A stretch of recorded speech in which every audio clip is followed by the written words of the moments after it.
Hello बच्चों, स्वागत है आप सभी का YouTube channel the DM exam point पर। उम्मीद करते हैं आप सब बहुत अच्छे हैं और आप सबकी पढ़ाई भी बहुत अच्छी चल रही है।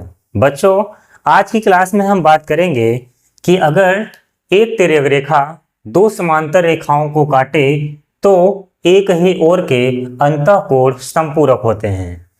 इसके पहले वाला जो थियरम था उससे थोड़ा रिलेटेड है ये।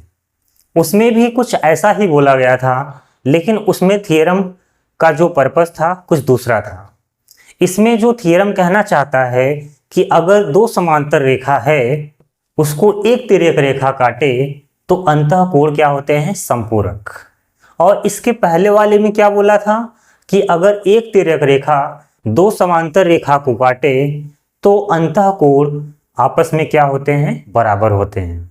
यहां पर थोड़ा सा चेंज है, तो चित्र तो वैसे ही बनेगा जैसे दो समांतर रेखा है, बोला गया है दो समांतर रेखा है, तो हमने दो समांतर रेखा यहां पर खींच दिया। ये है आपका दो समांतर रेखा। चलिए मान लेते हैं ये लाइन यल है और ये लाइन यम है। ये दोनों क्या है? समांतर और एक तिर्यक रेखा। इस तरह से हमने बना लिया। तो यहां पर क्या है? दो समांतर रेखा हमने माना है और एक तिर्यक रेखा, इसका भी कुछ नाम दे दीजिए। ये रेखा कौन सी है? यन है। तो यहां पर कोण बनेगा, जितनी आवश्यकता है उतनी ही लेंगे हम। तो यहां पर नंबरिंग कर दीजिए, 1 2 3 4, ऐसे यहां पर 5 और यहां पर 6। तो यहां पर दो समांतर रेखा यल और यम क्या है? आपस में समांतर है। तिर्यक रेखा कौन है? यन। अब यहां पर बोला जा रहा है यदि एक तिर्यक रेखा, तो यहां तिर्यक रेखा कौन है? यन। दो समांतर रेखा को काटे, समांतर रेखा यल और यम है, इन दोनों को काट रही है कौन? रेखा यन। तो एक ही ओर के अंतःकोण समपूरक होते हैं।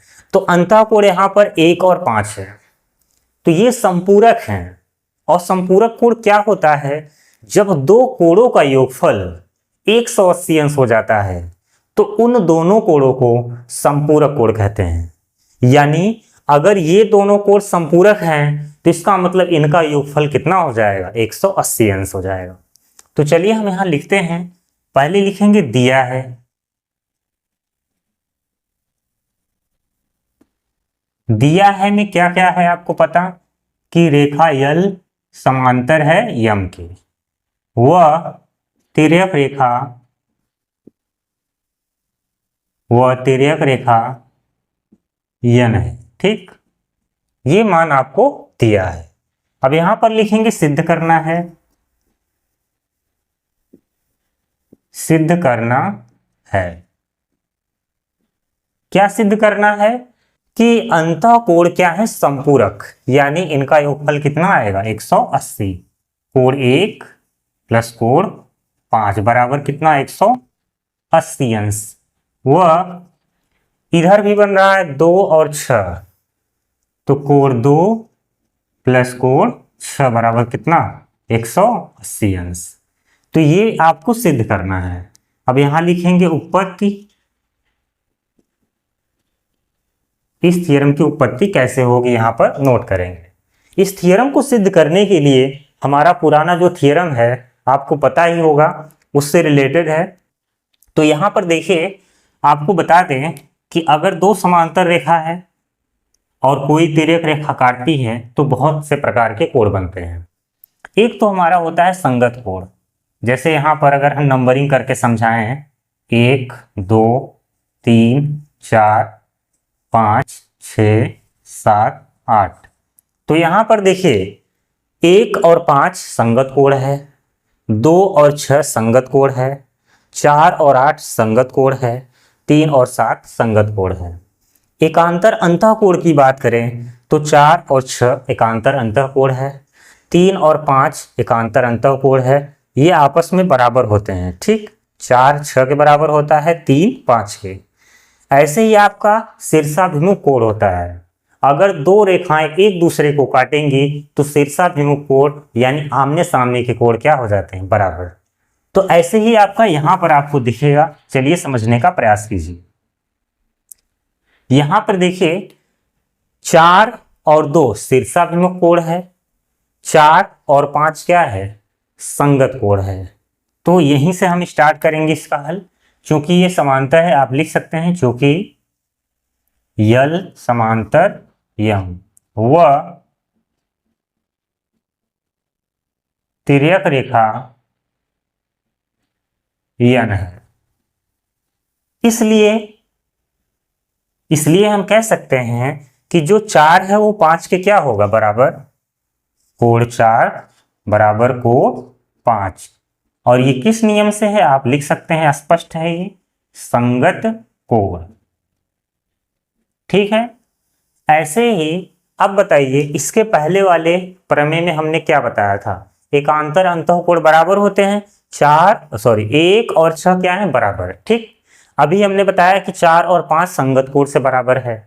तो अब यहां पर देखिए, अगर हम बात करें 1 और 4 की, तो ये रेखीय युग्म कोण बना रहे हैं। और रेखीय युग्म कोण का योगफल कितना होता है, सदैव 180। तो यहां लिखेंगे कोण 1 प्लस कोण 4 बराबर कितना हो जाएगा, 180 अंश। हम यहां पर लिखेंगे ये रेखीय युग्म कोण बना रहे हैं। ठीक। अब बताइए, अब यहां पर आपको क्या दिख रहा है कि जो 4 है वो 5 के बराबर है, यानी कोण 4 कोण 5 के बराबर है। तो हम यहां लिख सकते हैं कोण 1 प्लस कोण 4 की जगह क्या होगा, कोण 5 और बराबर क्या, 180 अंश। और यही आपको क्या करना था, सिद्ध करना था। तो एक तो सिद्ध हो चुका है। अब जैसे आपने इसको सिद्ध किया है, सेम यही प्रोसेस से आप इधर भी सिद्ध कर सकते हैं। तो यहां पर लिखेंगे पुनः क्या हो जाएगा कि जो कोण 3 है वो कोण 6 के बराबर है। कोण 3 बराबर कोण 6, किस नियम से, संगत कोण। ये संगत कोण है।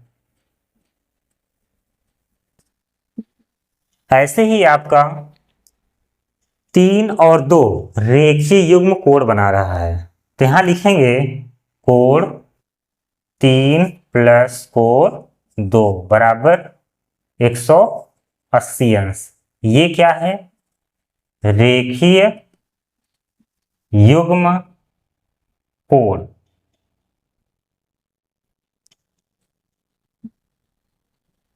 ठीक है। अब यहां पर देखिए 3 6 के बराबर है, हमें 2 और 6 बचाना है। तो 2 को रहने दीजिए, 3 को रिप्लेस कर दीजिए किससे, 6 से। तो यहां हो जाएगा कोण 6 प्लस कोण 2 बराबर कितना, 180 अंश। और यही आपको क्या करना था, प्रूफ। तो हमने दोनों सिद्ध कर दिया जो हमें सिद्ध करना था। और ये थ्योरम बहुत ही आसान रहा। उम्मीद है आपको ये थ्योरम भी आपको समझ में आया होगा। तो जितना हम थ्योरम बता रहे हैं आपको, इस थ्योरम को आप एक बार जब देखेंगे तो वो छप जाएगा हमेशा के लिए कि कब कौन सी स्थिति होती है, कब एकांतर अंतःकोण बराबर होते हैं, क्या कारण होते हैं। थ्योरम को समझने का मतलब ये होता है कि सवालों को हम बहुत गहराई से समझ सकते हैं और बिना सॉल्यूशन के मन में ही हम सॉल्यूशन कर लेंगे। बिना कॉपी पर हल किए हम माइंड में पूरा सॉल्यूशन कर लेंगे। इसीलिए मैं आपको पूरा थ्योरम सॉल्व करा रहा हूं। तो देखिए यहां पर क्या हुआ है कि हमने 2 समांतर रेखा लिया और एक तिर्यक रेखा लिया। तो यहां पर 4 और 5 क्या है, संगत कोण से बराबर हो जाएगा। ये संगत कोण है। 1 और 4 क्या है, रेखीय युग्म कोण है। तो हम 1 और 5 को बचाना चाहते हैं, तो 4 को हटा दीजिए, 5 कर दीजिए, 1 सिद्ध हो गया। अब जैसे आपने इधर सिद्ध किया ऐसे ही आपका इधर सिद्ध होगा। तो ये थ्योरम और इसके जो पहले वाले थ्योरम हैं आपको बहुत अच्छे से समझ में आए होंगे।